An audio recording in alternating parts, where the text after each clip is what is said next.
दुआ थी, हम अपने लिए चाहते थे और अपने मुल्क के लिए चाहते थे कि आप CNC बने। पाकिस्तान को आपकी जरूरत थी, लेकिन ये अल्लाह की रजा थी। हम चाहते हैं कि आप प्रैक्टिकली सियासत में आए और जिस तरह आपने बिस्मिल्लाहिर्रहमानिर्रहीम। अस्सलामुअलैकुम नाज़रीन कराम, नई वीडियो में आपको खुश आमदीद कहते हैं। साबिक DG ISI और इमरान खान से कुर्बत रखने की वजह से खबरों में रहने वाले हदफे तनकीद बनने वाले लेफ्टिनेंट जनरल फैज़ हमीद की एक वीडियो आई है। मैं पूरा वीडियो क्लिप भी आपके सामने चलवाऊंगा और उसकी असल कहानी भी बताऊंगा, क्योंकि इस वीडियो क्लिप के आने के बाद एक पूरी मुनज़्ज़म कैंपेन लॉन्च कर दी गई है। इमरान खान और जनरल फैज़ हमीद पर अटैक किया गया है, जबकि असल हकीकत कुछ और है। असल कहानी क्या है और इस वीडियो ने हुकूमती कैंप्स में किस तरह से खलबली मचाई है, ये इससे भी ज्यादा इम्पोर्टेंट है। जबकि दूसरी जानिब कुछ और सियासी अपडेट्स भी हैं।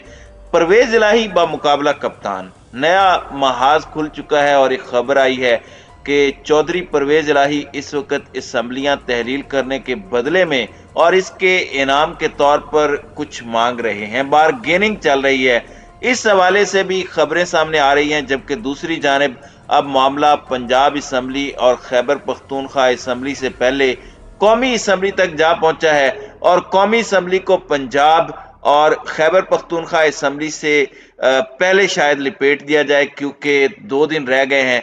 तो ये सारी चीजें बड़ी इंपॉर्टेंट हैं। सबसे पहले कौमी असम्बली की अपडेट ही आपके सामने रख देता हूं। नाज़रीन कराम, इस वक्त कौमी असम्बली अहम हो चुकी है और पॉलिटिकल डेवलपमेंट आपके सामने है कितनी ज्यादा बढ़ चुकी है। सदर मुमलिकत डॉक्टर आरिफ अलवी मुलाकातें करते रहे, इसाक डार से भी की, फिर अयाज सादिक और आजम नजीर तारड़ दोनों जाकर उनसे मिले। फिर सदर मुमलिकत ने लाहौर में डेरे डाल लिए। यहाँ पर उन्होंने कल इमरान खान से बड़ी अहम मुलाकात की, आज परवेज इलाही से उनकी मुलाकात हुई। और अब ऐसा लग रहा है, आपको पता है कि सिर्फ पंजाब और KP असम्बलीज नहीं है, इसके अलावा सिंध असम्बली में भी PTI के अरकान हैं, बलूचिस्तान में भी PTI के अरकान हैं, फिर आज़ाद कश्मीर और GB में भी हैं। लेकिन जो अहम है, सिंध और बलूचिस्तान के अरकान अपनी जगह, पंजाब और KP के असम्बली के जो अरकान है वो अपनी जगह, कौमी असम्बली को फरामोश नहीं किया जा सकता। अब 2 दिन बाद खान साहब ने ऐलान करना है 17 तारीख को कि 23 को असम्बलियां तहलील हो जानी है और इतलाआत ये हैं कि कौमी असम्बली में जाकर अरकान ने इस्तीफे देने हैं ताकि मौके पर वो इस्तीफे मुतसव्वर किए जाएं। सबसे पहले सिलेक्टिव इस्तीफे कबूल किए गए ताकि अपनी सीटें बढ़ाई जा सकें, लेकिन इमरान खान ने सब हलकों में खुद इलेक्शन लड़कर वो प्लान नाकाम किया।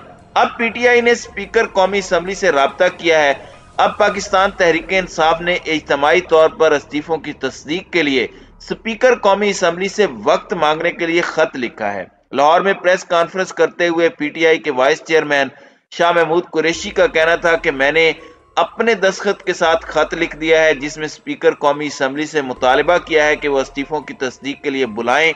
उन्होंने हमारे चंद अफराद के इस्तीफे मंजूर किए हैं। इंपोर्टेड हुकूमत को मुसल्लत करने के लिए हमारी हुकूमत को साजिश के तहत हटाया गया। हमने इस्तीफे दिए मगर वो इलेक्शन कमीशन को नहीं पहुंचाए गए।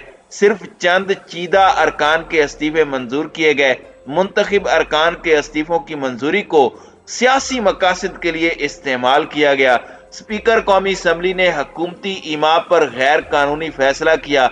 अब खत लिख दिया है, स्पीकर चाहें तो सबको इज्तिमाई तौर पर तलब कर लें या फिर अलग-अलग बुला लें।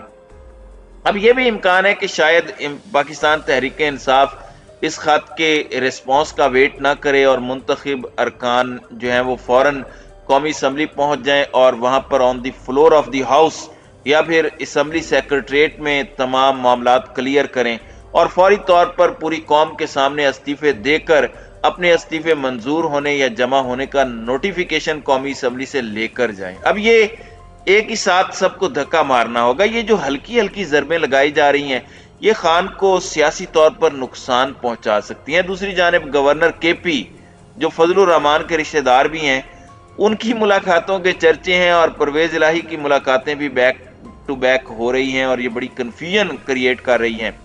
اب روزنامہ دنیا سے تعلق رکھنے والے ایک صحافی نے دعویٰ کیا ہے، دعویٰ بڑا انٹرسٹنگ ہے، اور ایسا لگ رہا ہے کہ چودھریز ایک مرتبہ پھر بلیک میلنگ کر رہے ہیں۔ کاف لیگ کا موقف یہ ہے کہ ہمیں اگلے انتخابات میں حصہ ملنا چاہیے۔ وہ وجہ میں آپ کو بتا دیتا ہوں۔ اب جب پی ٹی آئی نے اگلا الیکشن لڑنا ہے پنجاب کا، تو انہوں نے بڑا کلیئر میجورٹی سے انہوں نے جیتنا ہے۔ پرویز الہی تو نہ 3 میں نہ 13 میں رہیں گے، یا تو انہیں گارنٹی دی جائے کہ آپ اگلے وزیر اعلیٰ ہوں گے چاہے 5 ارکان ہی کیوں نہ ہوں، اور وہ ہوگا نہیں۔ ایک یہ بھی ہے کہ سیٹ ایڈجسٹمنٹ کی جائے، یعنی کاف لیگ کہتی ہے کہ ہمارے خلاف بندے نہ کھڑے کیے جائیں، گویا کہ کاف لیگ جو ہے وہ ہلکے مانگ رہی ہے۔ ایم پی ایز ان کے 10 ہیں اور یہ ان کی تعداد بھی 20 کرنا چاہتے ہیں، اور اس پر یہ گارنٹی بھی چاہتے ہیں کہ وہاں پر آپ اپنا بندہ کھڑا نہیں کریں گے۔ ایم این ایز 5 ہیں، جن میں سے 3 شجاعت حسین کے ساتھ ہیں، 2 پرویز الہی کے ساتھ ہیں، اس لیے کہ ان 2 میں ایک مونس الہی اور دوسرے حسین الہی ہیں۔ اب یہ چاہتے ہیں کہ قومی اسمبلی کی سیٹوں کا نمبر بھی 10 کر دیا جائے، ورنہ ہم اپنا اقتدار کیوں قربان کریں۔ حالانکہ یہ خان صاحب کے دستخطوں سے دیا ہوا اقتدار ہے، 10 سیٹوں سے بھلا کبھی کسی کو اقتدار ملا ہے؟ اب دوسری جانب جنرل فیض حمید پر بات کر لیتے ہیں۔ جنرل فیض کے حوالے سے پہلے بھی بہت سی خبریں آئیں، ان کی عمران خان سے ملاقات کی خبریں زمان پارک سے آئیں، حالانکہ اس وقت وہ بہاولپور میں تھے۔ اس خبر کی تردید جنرل امجد شعیب کے ذریعے ہوئی، اور میں نے بھی یہ خبر آپ کے سامنے رکھی۔ پھر کچھ صحافیوں نے دعویٰ کیا کہ جنرل فیض حمید 2 سال چپ رہ کر اپنی سیاست چمکائیں گے اور پھر عمران خان کی ریپلیسمنٹ کے طور پر آئیں گے، چیئرمین پاکستان تحریک انصاف بن جائیں گے 2023 کے انتخابات کے بعد، یعنی کہ اگلا جو انتخاب 2028 میں ہونا ہے اس پر ان کی نظر ہے۔ تو یہ ساری باتیں ہوتی رہیں۔ اب جنرل صاحب کا چکوال سے تعلق ہے، ان کے بھائی کے حوالے سے پہلے بھی ان پر تنقید ہوتی رہی، لیکن ان کے بھائی کی اپنی سیاست ہے۔ وہ بھائی ان کے پی ٹی آئی سے تعلق رکھتے ہیں اور خان صاحب کے جلسے میں اور دیگر جگہوں پر لانگ مارچ میں بھی شرکت کرتے ہیں۔ ویسے جنرل فیض نے کافی کام کروایا ہے اپنے علاقے میں۔ اب یہاں پر ان کی اپنی برادری کا ایک اکٹھ ہوا ہے، وہ پورا کلپ جو ہے وہ میں نے تھوڑا کٹ کر کے آپ جو ہے وہ رکھا ہے، وہ ذرا میں آپ کو سنوا دیتا ہوں، پھر آگے بات کرتے ہیں۔ اور ہم چاہتے ہیں کہ آپ پریکٹیکلی سیاست میں آئیں، اور جس طرح آپ نے سرس میں رہ کر اپنے علاقے کی خدمت کی ہے، اب آپ پبلک میں آ کر اس سے بڑھ چڑھ کر اپنے علاقے کی، اپنے ڈسٹرکٹ کی اور پاکستان کی خدمت کریں۔ ہماری دعا تھی، ہم اپنے لیے چاہتے تھے اور اپنے ملک کے لیے چاہتے تھے کہ آپ سی این سی بنے۔ آپ اگر سی این سی بنتے تو ہمارے چکوال ڈسٹرکٹ، ہمارا اس علاقہ، تو ہماری تو ترقی یا ڈیولپمنٹ ہونی تھی، لیکن ہمارے ملک پاکستان کو آپ کی ضرورت تھی، لیکن یہ اللہ کی رضا تھی کہ آپ اس منصب پہ نہیں پہنچ سکے۔ لیکن ہمارے لیے اب بھی ہم چاہتے ہیں کہ سیاست میں آ کر آپ اس منصب پہ پہنچیں تاکہ عوام کی اتنی خدمت کریں، تاکہ لوگوں کو پتہ چل جائے کہ اس جنرل فیض حمید لطیفال میں، چکوال میں واپس آ گیا ہے اور پہلے سے بڑھ چڑھ کر اپنی عوام کی خدمت کر رہا ہے۔ جی ناظرین اکرام، آپ نے یہ کلپ بھی سنا، اس کے اندر ظاہری بات ہے کہ کس کا دل نہیں ہوتا کہ 5 کے 5 یا 6 کے 6 جو ان کے علاقے کے جنرلز ہیں وہ آرمی چیف بنے، اور یہ چاہت کرنا بھی کوئی اچنبے کی بات نہیں ہے، لیکن یہ ایک اکٹھ ہے۔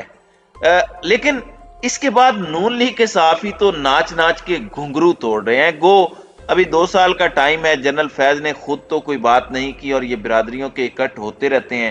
اس میں کوئی بھی آدمی کوئی تجویز دے سکتا ہے، لیکن اس چیز سے یہ کہنا کہ وہ کھل کر سیاست میں آ گئے ہیں اور اس چیز کو عمران خان کے خلاف پروپیگنڈا ٹول کے طور پر جو استعمال کیا جا رہا ہے وہ غلط بات ہے۔ ظاہری بات ہے جنرل فیض اپنی فیملی پر پابندی تو نہیں لگا سکتے، بہت سے حاضر سروس لوگ بھی ہیں جن کی فیملیز کے لوگ کسی محکمے میں ہیں، تو اس بنیاد پر انہیں روکنا ٹھیک بات نہیں ہے۔ سب کی اپنی لائف ہے اور سب اپنی لائف اپنے مطابق گزارنے کا حق بھی رکھتے ہیں۔ 2 سال کی پابندی ہے، اس کے بعد بے شک 100 بسم اللہ جنرل فیض سیاست میں آئے، لیکن اس کو بنیاد بنا کر جو نیریٹو بلڈ اپ کرنے کی کوشش کی جا رہی ہے وہ بالکل غلط ہے۔ تو ناظرین کرام، آپ کی اس ویڈیو کے حوالے سے کیا رائے ہے؟ اب اپنی رائے کا اظہار کامنٹ سیکشن میں ضرور کیجیے گا۔